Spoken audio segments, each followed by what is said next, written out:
bagus ya Bu ya. Iya, ini macam-macam, ini batik-batik tulis dengan berbagai motif dan warna. Bu lanjut ngobrol lagi Bu. Nah di sini aja nih kita sini duduk. aja kita. Aduh, Masya Allah, ini nyaman banget showroomnya. Ibu, Alhamdulillah. lanjut ngobrol lagi nih Bu, kita tentang perjalanan Ibu dan Pak Ibnu buat merintis bisnis ini. Tadi kan Ibu cerita ada ilmu-ilmunya gitu. Iya. Sedangkan waktu itu tanpa ilmu nih memulai bisnis ini, Ibu. Nah itu gimana awalnya?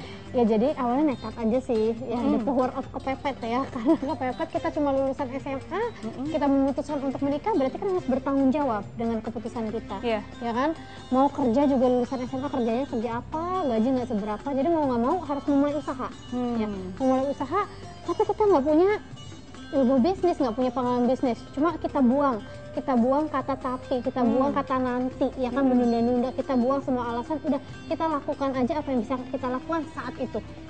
Kita yakin, ya kan, kalau niat kita baik akan dimudahkan lah jalannya seperti itu. Ya karena nggak ada ilmu bisnis, saya nggak survei dulu, Langsung hajar ke Tanah Abang. hajar gitu. Tanah Abang jualan gitu kan. Ternyata ini batik ini nggak update gitu kan, yang update tuh sekarang yang lagi ini, yang lagi laku tuh ini. Ya ternyata nggak laku, ya udah nggak laku, mau nggak mau dong itu dijual rugi. Masya Allah. Baru awal udah begitu, terus akhirnya kita coba lagi dengan ya perbaikan pastinya. Oh yang saya survei dulu, oh yang laku tuh itu, jadi saya bikinnya yang laku, ya kan. Ikuti selera Ngikutin pasar ya. selera pasar, ya kan. Ternyata ya hambatannya di modal, karena bayarnya itu kan pakai giro 3 bulan. Nah terus ini, Ibu, ini kan kalau bicara soal batik gitu ya, di Cirebon ini kan banyak yang usaha batik, tapi kan banyak juga yang mundur, banyak juga yang tidak bertahan lah gitu. Tapi Ibu dan suami bisa terus bertahan sampai sekarang, itu bagaimana? Ya kuncinya yang pertama kita harus berinovasi, ya kan. Saya ngelihat memang sih kebanyakan pemilik batik tuh sudah berumur gitu kan, jadi batiknya mungkin seleranya selera ownernya gitu kan. Nah kalau saya ngerasa saya anak muda, saya harus bisa membuat inovasi baru, ya, batik yang terupdate. Ya, terupdate itu saya ngikutin model-model yang zaman sekarang. Saya juga kerjasama dengan desainer-desainer. Jadi memang dari model, motif, dan warna itu lebih bervariasi. Ini ya. kayak hijab Ibu pakai warnanya pastel cantik Cantik banget. ya, suka kan? Itu tujuan saya, gimana caranya biar bisa menarik peminat pembeli, bukan hanya yang berumur tapi yang anak Segala umur. segala umur. Oke, baik. Ibu, ini kan kalau dilihat sekarang, ini mah udah alhamdulillah sukses gitu ya. Tapi yang paling apa ya Bu, yang paling menyentuh, yang paling bikin kalau inget ini, aduh ya Allah segininya banget sih dulu perjuangan itu, ada momen istimewa itu nggak sih Bu bersama suami? Ada pastinya. Momen yang selalu aku inget tuh ya ketika kita pertama kali jualan keluar kota ya, itu pakai mobil box, harus minjem ya, sekarang sewa. Terus kita juga harus tidur di musola. Masya Allah. Dan mandinya juga di pom bensin. Berhenti itu? Iya, berhenti karena memang kita kan harus bisa membagi, ya kan. Itu misalkan kita dapat tuh dari jualan, itu bukan keuntungan semua, tapi itu ada modal. Betul. Ya kan. Itu ada buat bayar sewa mobil, ada buat bayar bensin, makan. Dan itu sisanya sedikit banget, nggak cukup buat tidur di hotel. Gitu. Dan itu saya bertahun-tahun, kurang lebih 3 tahunan deh saya menjalani seperti itu sampai saya hamil anak pertama, sampai saya lahir anak pertama, dan anak pertama saya tidurin di lantai musola.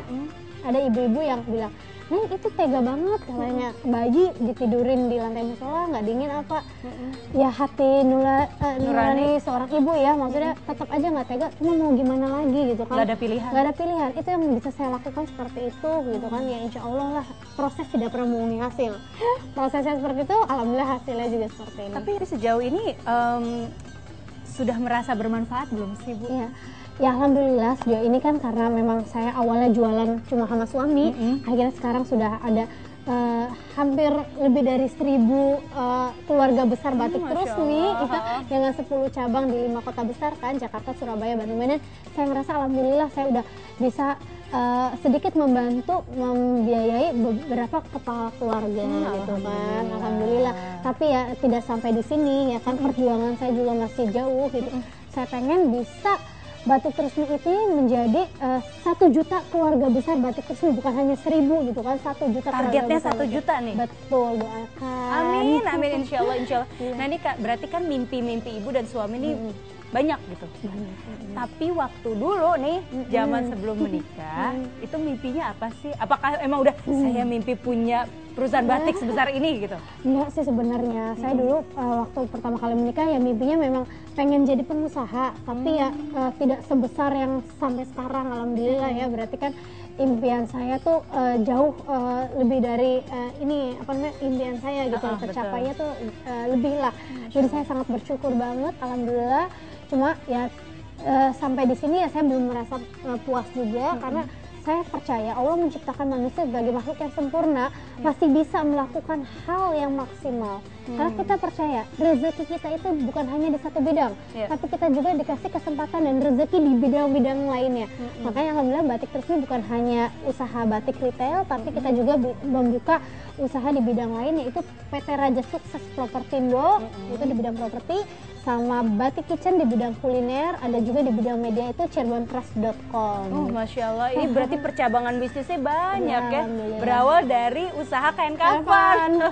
Itu ya. Iya. Nah terus ini Ibu, apa namanya, di dalam hati Ibu, apalagi sih mau Ibu capai? Tapi nanti ya, di segmen berikutnya ya. Nah pemirsa Cerita Hijabers, tetap bersama kami di Cerita Hijabers.